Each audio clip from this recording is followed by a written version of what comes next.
So I can't speak for anyone else but myself. But this is embarrassing. I am embarrassed. And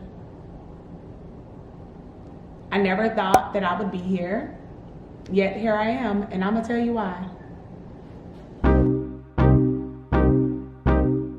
Hey y'all, welcome back to Made It to Medicine with Vix. That's me, and I am a medical student at the University of Illinois College of Medicine on the Chicago campus. Back in July, I dropped a video saying I want out, and I told myself I wouldn't make any more videos on step one because I was just over talking about it. And it wasn't just that I was over discussing it. I was over being a broken record player, constantly saying the exact same thing, that like, I'm working on this, I'm working on that, I'm improving in this area, I'm improving that area, or this has yet to improve, but I'm still here. To me, it's embarrassing when someone continues to ask me like, oh, how's school going? And you could have asked me in January or asked me today in September, and the answer is still the same. I'm studying for step one. It has come with the frustration of constantly doubting myself and whether I belong here or whether I can even do this or whether I even want to continue to do this, because so much stress, so much pressure. It's just so much of all the things that you don't really want come into your mind or come into my mind while venturing through this journey. And I just never knew it would be this hard.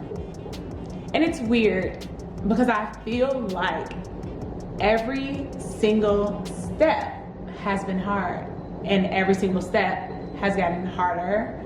And it's just kind of like, okay, so what's going to give? Or when is it going to give? When is it going to get better? And having to deal with the frustration of myself, like trying not to beat myself up for being in the position that I'm in. Like, I'm here, so it's supposed to be like it is what it is, but there are highs and lows that go with that. Having to deal with the frustration of people not understanding the journey that I'm on and how hard it is and how it can present to others, or just not really understanding how it impacts me, you know, physically, mentally, spiritually. Like, I'll go days with reading my devotional and praying thoroughly, and then when I feel like a prayer hasn't been answered, or like God is kind of like ignoring me, or maybe like trying to discipline me, then I distance myself because it's like, are we beefing? Like, what's good? I don't really know. But I wish I'd heard more specifics about people's struggles with step one. I wish my struggle was not this hard or this bad. It kind of gets annoying when people say, well, it's just pass fail, you just gotta pass it. Well, passing isn't hard. Or it gets annoying when people say it's just pass fail, and it's like, well, why can't, or why is it so hard for me to get to the just pass? Like, what is wrong with me? Is it me? Is it the test? Like, what's the issue, and how do we go from here? Where do we go from here? What's next? Like, I don't really know, but I just know that, like, I literally feel embarrassed if someone has asked me the question of like, how's school going? And then they ask months later. I'm not talking days later or even weeks later, like months later, and it feels like I'm in the exact same spot. I have not moved. I feel like I haven't grown, and I feel like a disappointment. And to me, it's not so much of being a disappointment to other people. It's really like the disappointment to myself and the measures that I've put out, you know, like the goals I've set, and how I felt like I'd be ending my surgery rotation next week, and alas, I've deferred half of my third year. You know, that really sucks. And it's hard being vulnerable when I don't know how people are going to respond to what I'm saying, or if they have a rebuttal to what I say. It's just like, oh, okay, yeah, I understand, or like, I hear you, but also like, what are you doing? Like, what's the issue? That part makes me want to like retreat and like, you know, go to my little corner and be there by myself. But I know with that will come depression. And depression is like a dark hole that I don't want to be in. I don't want to crawl up into that space and be alone. Because then what will I gain from that? Like, no good comes from that. And I'm not saying that people choose to be depressed. No, absolutely not. Like, life happens and then depression happens. But since I'm aware of like what depression signs look like for me, I try my hardest to avoid them. But it's really hard when I don't feel like I'm being understood. And in therapy, we talked about that being my trigger of not being heard, not being listened to, not being understood, and how that spikes my anxiety and sends me spiraling. So it's like me acknowledging those feelings, but also I feel like I shouldn't be embarrassed, but alas, I still am. Like, it's weird, you know? It's like, you know, not to put your hand on the hot stove because you're gonna burn yourself, but sometimes you still wanna do it. Maybe that wasn't the best analogy. Point being is that, like, I know that there really should be nothing to be embarrassed about. People have been here before where they've had to like take extra time to study, but I still feel that because I just feel like this manifesting that everybody said that I should be doing, it's not working.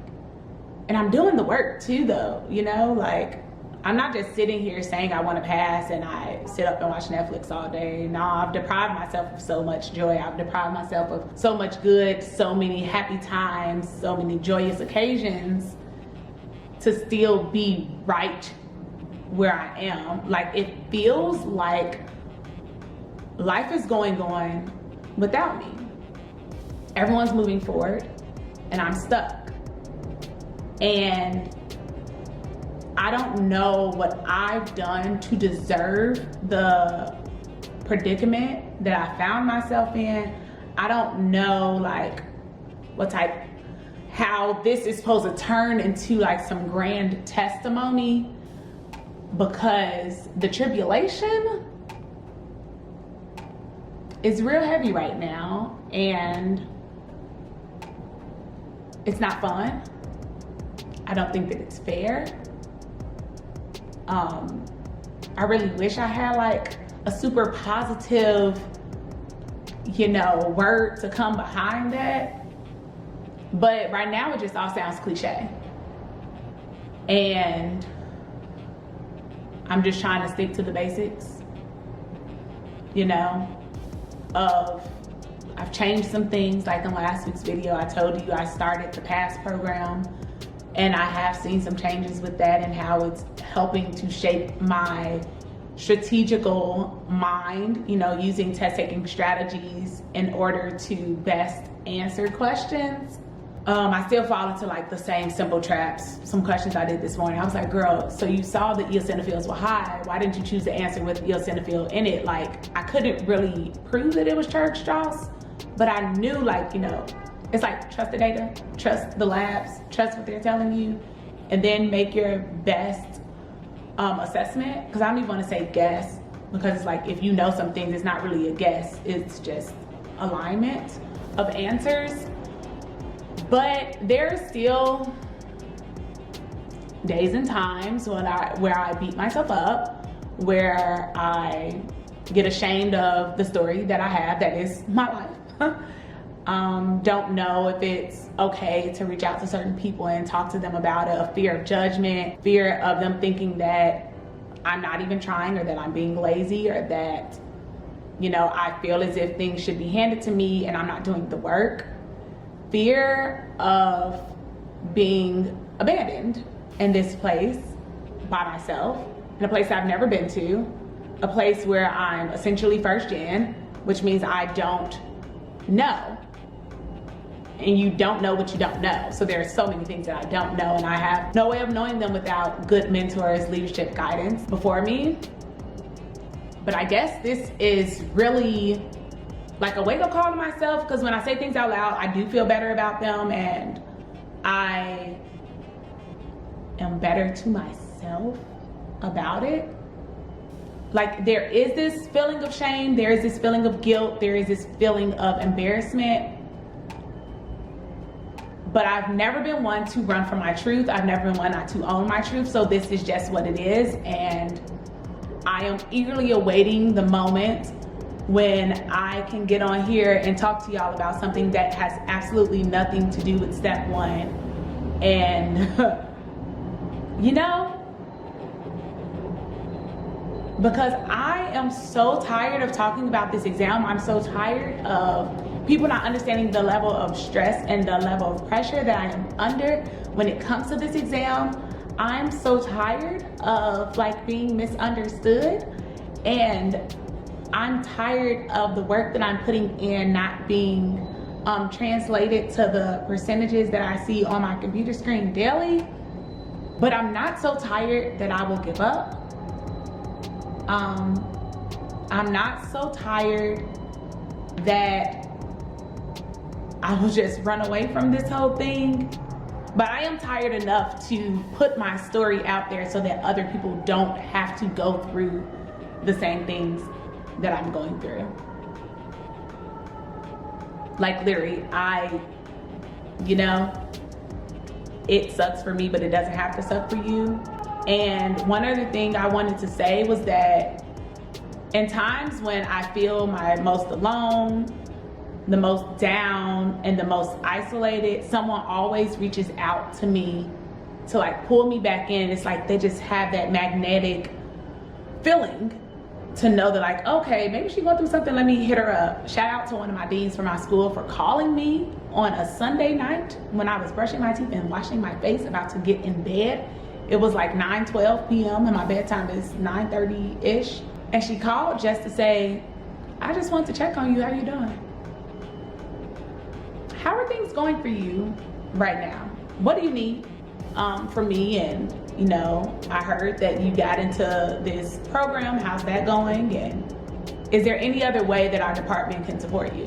And I told her that I really, really appreciated her for that. And I told the director of that department I really appreciated her, because at times when I don't feel supported, at times when I really do feel like I'm by myself, they have always been there for me, and not just want to say that I support you, but to stand on it and financially back it up. And just telling me that they're always there for me, no matter what. Don't feel like I'm a bother. Don't feel like I'm annoying them or I'm being a pest. A, it's their job and that's what they're supposed to do. And B, we're just here for you. And those were their words, not me saying it's their job, because a lot of people got jobs and a lot of people don't do those jobs. But that made me feel so much better. It did remove like a little bit of that shame cloud and a little bit of that embarrassment cloud, because it's like, girl, we got you. So I'm happy to be gotten. I'm happy that I don't really have to do this alone. And I'm happy that, you know, I'm closer now to closing this chapter than I was at the beginning.